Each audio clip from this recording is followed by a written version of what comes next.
শরীফ ওসমান হাদির বিচার হওয়া উচিত। শরীফ ওসমান হাদিকে যে মারছে তার বিচার হওয়া উচিত না, কারণ শরীফ ওসমান হাদি এই বাঙালি জাতি, এই কুত্তার জাতির জন্য তার জীবনটা দিছে। কারণ এই শরীফ ওসমান হাদি বাংলাদেশকে নতুন এক দিগন্ত দেখাতে চেয়েছে। কারণ এই শরীফ ওসমান হাদি মনে করছিল বাংলাদেশ তার দেশ।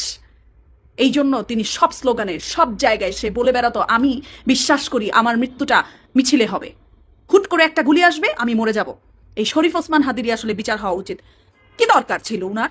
কি দরকার ছিল নিজের খেয়ে নিজের পরে বাঙালি জাতির জন্য চেষ্টা করার? কোনো দরকার ছিল?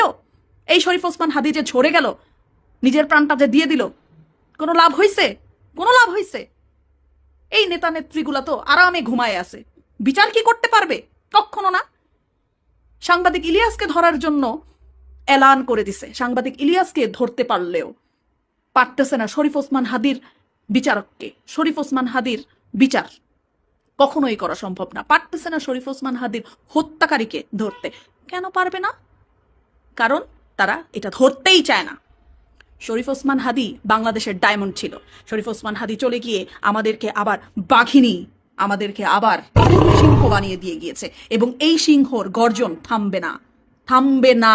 আমরা শরীফ ওসমান হাদির জন্য চোখ দিয়ে কাঁদবো, আর শক্তি হয়ে উঠবে প্রতিটা বাঙালি, এবং তার পথ ধরেই আগাবো। মনে রাখবেন, বাঙালি ছাড়বে না বিশ্বাসঘাতকদেরকে।